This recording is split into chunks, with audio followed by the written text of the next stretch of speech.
ಸರ್ಕಾರಿ ಕಚೇರಿ ಹಾಗೂ ಖಾಸಗಿ ಕಚೇರಿಗಳಲ್ಲಿ ಮಹಿಳೆಯರ ಮೇಲೆ ಆಗ್ತಕ್ಕಂಥ ಒಂದು ಲೈಂಗಿಕ ದೌರ್ಜನ್ಯಗಳನ್ನು ತಡೆಗಟ್ಟಬೇಕು ಅಂದ್ಬಿಟ್ಟು ಸುಪ್ರೀಂ ಕೋರ್ಟ್ ನಿನ್ನೆ ಒಂದು ಮಹತ್ವದ ಆದೇಶವನ್ನು ನೀಡಿದೆ. ಏನು ಆ ಮಹತ್ವದ ಆದೇಶ ಅಂದರೆ, ಎಲ್ಲ ಸರ್ಕಾರಿ ಹಾಗೂ ಮತ್ತು ಖಾಸಗಿ ಸಂಸ್ಥೆಗಳಲ್ಲಿ ಪಾಶ್ ಕಮಿಟಿ ಅಂದರೆ ಮಹಿಳೆಯರ ಮೇಲೆ ಆಗ್ತಕ್ಕಂಥ ಒಂದು ದೌರ್ಜನ್ಯವನ್ನು ತಡೆಗಟ್ಟೋದಕ್ಕೆ ಆ ಒಂದು ಪಾಶ್ ಕಮಿಟಿ ರಚನೆ ಮಾಡಬೇಕು ಅಂದ್ಬಿಟ್ಟು ಸುಪ್ರೀಂ ಕೋರ್ಟ್ ಒಂದು ಮಾರ್ಗಸೂಚಿಯನ್ನು ಬಿಡುಗಡೆ ಮಾಡಿದೆ. ಈ ಒಂದು ಮಾರ್ಗಸೂಚಿ ಒಂದು ಏನಿದೆ ಅಂದರೆ, ಡಿಸೆಂಬರ್ 31 ಒಳಗಡೆ ಅಂದರೆ ದೇಶದ ಎಲ್ಲ ಒಂದು ರಾಜ್ಯಗಳಲ್ಲಿ ಹಾಗೂ ಕೇಂದ್ರಾಡಳಿತ ಪ್ರದೇಶಗಳಲ್ಲಿ ಡಿಸೆಂಬರ್ 31 ವೇಳೆಗೆ ಈ ಒಂದು ಪಾಶ್ ಕಮಿಟಿ ರಚನೆ ಮಾಡಬೇಕು. ಒಂದು ವೇಳೆ ಏನಾದರೂ ಪಾಶ್ ಕಮಿಟಿ ರಚನೆ ಮಾಡದೇ ಇದ್ದಲ್ಲಿ ಅಂಥ ಒಂದು ರಾಜ್ಯಗಳ ಮೇಲೆ, ಅಂಥ ಒಂದು ಏನು ಜಿಲ್ಲಾಧಿಕಾರಿಗಳ ಮೇಲೆ, ಜಿಲ್ಲಾ ಕಚೇರಿಗಳ ಮೇಲೆ ಒಂದು ಕಾನೂನು ಕ್ರಮ ಕೈಗೊಳ್ಳೋದಕ್ಕೆ ಈಗಾಗಲೇ ಒಂದು ಸುಪ್ರೀಂ ಕೋರ್ಟ್ ಆ ಒಂದು ಆದೇಶವನ್ನು ನೀಡಿದೆ.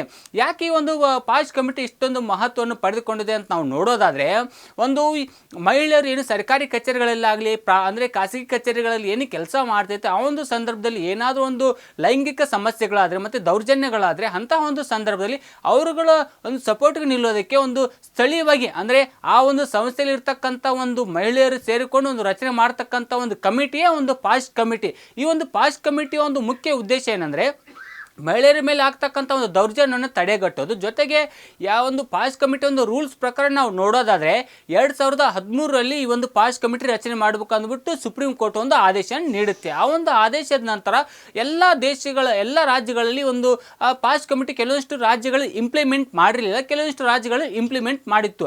ಅದೇ ಥರ ಇನ್ನು ಮೇಲಿಂದ 31 ಡಿಸೆಂಬರ್ ಒಳಗಡೆ ಎಲ್ಲ ರಾಜ್ಯಗಳಲ್ಲಿ ಒಂದು ಪಾಶ್ ಕಮಿಟಿ ರಚನೆ ಮಾಡಬೇಕು ಅಂದ್ಬಿಟ್ಟು ಈಗ ಸುಪ್ರೀಂ ಕೋರ್ಟ್ ಡೈರೆಕ್ಷನ್ ನೀಡಿದ ಅಲ್ಲದೆ, ಇದೊಂದು ಸರ್ಕಾರಿ ಹಾಗೂ ಖಾಸಗಿ ಕಚೇರಿಗಳು ಸುಮಾರು 10ಕ್ಕಿಂತ ಏನು ಹೆಚ್ಚು ಮಹಿಳಾ ಸಿಬ್ಬಂದಿಗಳು ಕೆಲಸ ಮಾಡ್ತಿರ್ತಾರೆ, ಅಲ್ಲಿ ಕಡ್ಡಾಯವಾಗಿ ಈ ಒಂದು ಪಾಶ್ ಕಮಿಟಿ ರಚನೆ ಮಾಡಬೇಕು. ಈ ಒಂದು ಪಾಶ್ ಕಮಿಟಿ ರಚನೆ ಮಾಡದೇ ಇದ್ದಲ್ಲಿ ಅಂಥವ್ರ ಮೇಲೆ ಕಾನೂನು ಕ್ರಮ ಜರುಗಿಸುವುದಲ್ಲದೆ ಕೆಲವೊಂದಿಷ್ಟು ಮಾರ್ಗಸೂಚಿಗಳನ್ನು ಈಗಾಗಲೇ ಒಂದು ಸುಪ್ರೀಂ ಕೋರ್ಟ್ ನೀಡಿದೆ. ಅಂದರೆ ಪ್ರತಿ ಜಿಲ್ಲೆಗೂ ಒಬ್ಬ ಪಾಶ್ ಕಮಿಟಿಯಲ್ಲಿರ್ತಕ್ಕಂಥ ಒಂದು ಜಿಲ್ಲೆ ಅಧಿಕಾರಿಗಳನ್ನು ನೇಮಕ ಮಾಡಬೇಕು. ಅವರುಗಳು ಡಿಸೆಂಬರ್ 31, 2025 ಅದರ ಒಳಗಡೆ ಒಂದು ಕಮಿಟಿಯ ವರದಿಯನ್ನು, ಅಂದರೆ ಆ ಜಿಲ್ಲೆಯಲ್ಲಿ ಆಗಿರ್ತಕ್ಕಂಥ ಪಾಶ್ ಕಮಿಟಿ ರಚನೆ ಆಗಿದೆಯೇ ಇಲ್ಲೋ, ಏನೇನು ಆಗ್ತಿದೆ ಅನ್ನೋದು ಒಂದು ವಿವರಣೆಯನ್ನು ಸಹ ಕೊಡಬೇಕು.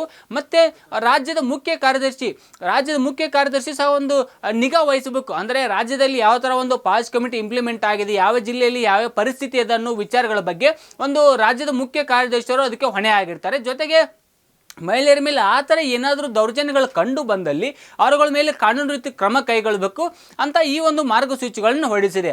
ಒಂದು ವೇಳೆ ಡಿಸೆಂಬರ್ 31 ಒಳಗಡೆ ಈ ಕಾಯ್ದೆಯನ್ನು ಜಾರಿ ಮಾಡದೇ ಇದ್ದಲ್ಲಿ ಅಂತಹ ಪಕ್ಷದಲ್ಲಿ ಅವರಿಗೆ ಒಂದು ಕಾನೂನು ಕ್ರಮ ಫಿಕ್ಸ್ ಆಗೋದು ಗ್ಯಾರಂಟಿ. ಜೊತೆಗೆ ಇನ್ನು ನಮ್ಮ ರಾಜ್ಯದಲ್ಲಿ ನಾವು ನೋಡೋದಾದರೆ ಫಿಲಮ್ ಚೇಂಬರ್ ಅಂದರೆ ಕರ್ನಾಟಕ ಚಲನಚಿತ್ರ ವಾಣಿಜ್ಯ ಮಂಡಳಿ ಏನಿದೆ, ಆ ಒಂದು ವಾಣಿಜ್ಯ ಮಂಡಳಿ ಪಾಶ್ ಕಮಿಟಿ ರಚನೆ ಮಾಡಲು ವಿಫಲವಾಗಿದೆ. ಈ ವಿಚಾರವಾಗಿ ಸಂಬಂಧಪಟ್ಟಂಗೆ ಮಹಿಳಾ ಆಯೋಗದ ಅಧ್ಯಕ್ಷರು ಸಹ ಒಂದು ಭೇಟಿ ಮಾಡಿ ಚಲನಚಿತ್ರ ವಾಣಿಜ್ಯ ಮಂಡಳಿಗೆ ಕೂಡಲೇ ಒಂದು ಪಾಶ್ ಕಮಿಟಿ ರಚನೆ ಮಾಡಬೇಕಂದು ಸೂಚನೆ ನೀಡಿದೆ. ಆ ಒಂದು ಸೂಚನೆ ನೀಡಿದ್ರೂ ಸಹ ಒಂದು ವಾಣಿಜ್ಯ ಮಂಡಳಿ ಆ ಒಂದು ಪಾಶ್ ಕಮಿಟಿ ರಚನೆ ಮಾಡಲಿಲ್ಲ. ಸೊ ಹೀಗಾಗಿ ವಾಣಿಜ್ಯ ಮಂಡಳಿ ಮೇಲೆ ಒಂದು ಕಾನೂನು ಕ್ರಮ ಕೈಗೊಳ್ಳಬೇಕು ಅಂತ ಜಿಲ್ಲಾಧಿಕಾರಿಗಳಿಗೆ ಒಂದು ಪಾಶ್ ಕಮಿಟಿಗೆ ಒಂದು ಮಹಿಳಾ ಆಯೋಗದ ಅಧ್ಯಕ್ಷ ಒಂದು ಪತ್ರವನ್ನು ಬರೆದಿದ್ದಾರೆ. ಆ ಒಂದು ಪತ್ರ ಈಗಾಗಲೇ ಒಂದು ಜಿಲ್ಲಾಧಿಕಾರಿಗಳ ಕಚೇರಿಯಿಂದ ಮಹಿಳಾ ಮತ್ತು ಮಕ್ಕಳ ಅಭಿವೃದ್ಧಿ ಇಲಾಖೆ ಡೆಪ್ಯೂಟಿ ಡೈರೆಕ್ಟರ್ಗೆ ಒಂದು ಪತ್ರವನ್ನು ಬರೆದಿದ್ದಾರೆ. ಚಲನಚಿತ್ರ ವಾಣಿಜ್ಯ ಮಂಡಳಿ ಯಾಕೆ ಒಂದು ಪಾಶ್ ಕಮಿಟಿ ರಚನೆ ಮಾಡಿಲ್ಲ, ಜೊತೆಗೆ ಏನಾಗಿದೆ ಅಂತ ಕೂಡಲೇ ಒಂದು ವರದಿ ಕೊಡುವಂತೆ ಒಂದು ನೋಟಿಸನ್ನು ಸಹ ಒಂದು ನೀಡಲಾಗಿದೆ. ಸೊ ಹಾಗಾಗಿ ಕೂಡಲೇ ಈ ಒಂದು ಪಾಶ್ ಕಮಿಟಿಯನ್ನು ರಾಜ್ಯಾದ್ಯಂತ ಮತ್ತು